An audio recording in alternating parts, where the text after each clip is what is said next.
Hey everyone, welcome back to Facts Unplugged. I am Noah, and today we taking about one of the most fascinating places in the United States, Washington, D.C. And I'm Ava. You've probably heard of D.C. as the U.S. capital, but what makes it so special? It's not just about politics, there's a lot more going on there. Exactly. Today we're going to uncover some fun facts, history, and hidden gems that make Washington, D.C. one of the most unique cities in the entire world. Okay, let's start with the biggest misconception. Washington, D.C. isn't a state, right? That's right. A lot of people don't realize this, but D.C. stands for District of Columbia. It's not part of any U.S. state. So who runs it then? Well, it's under the direct control of the federal government. Congress oversees it, although people living in D.C. do elect a mayor and a city council. But here's the kicker. D.C. residents don't have voting representation in Congress. That's wild. They pay federal taxes but don't get a full vote in Congress. No wonder their license plates say, taxation without representation. I read somewhere that D.C. was created from land donated by two states. Is that true? Totally true. Back in 1790, both Maryland and Virginia gave up parts of their land to form the new federal district. The Founding Fathers wanted a neutral place for the national government, not inside any single state. That's actually really smart. So neither North nor South could claim the capital as their own territory. Exactly. It was President George Washington who chose the location along the Potomac River.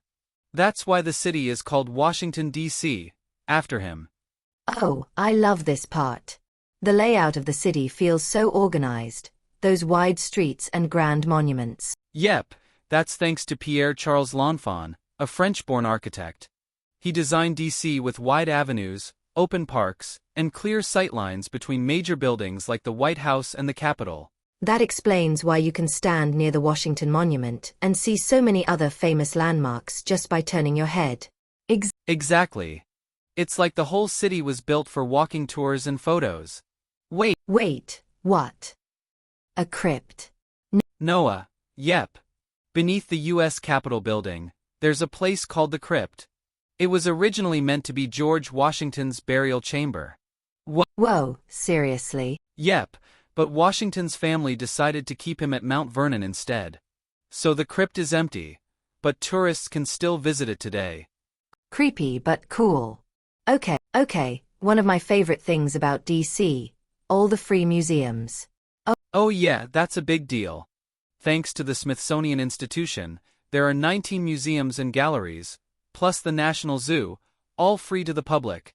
My favorite is the Air and Space Museum. The first time I saw the Apollo 11 command module, I actually got goosebumps. Noah, same. And don't forget the Museum of American History, Natural History, and the African American History and Culture Museum. You could spend weeks exploring all of them. Here's a fun one. The famous cherry blossom trees in D.C. aren't even American. That's right. They were actually a gift from Japan in 1912 as a symbol of friendship. Every spring, D.C. celebrates the Cherry Blossom Festival, and the whole city turns pink. It's one of the most beautiful sights in America. Tourists from all over the world come just to see those blossoms around the tidal basin. Yeah, it's like nature's way of saying, "Welcome to Washington." Noah, have you heard about all the conspiracy theories about D.C.?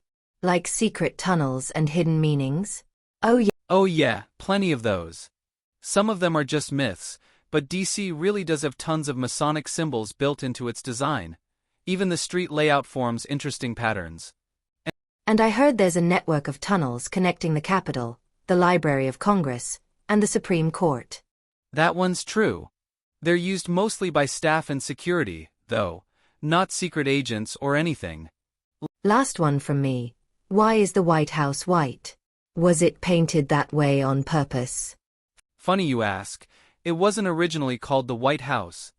It got that nickname after being burned by the British in the War of 1812. The walls were painted white to cover the scorch marks, and the name just stuck. Wow, so it literally earned its color and name through history.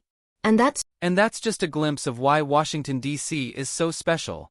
It's not just about politicians and government, it's a living museum of American culture, history, and beauty. Totally agree. Whether you love history, art, architecture, or just a good city view, DC has something for everyone. So next time you visit, remember, every monument, every street, every tree has a story to tell.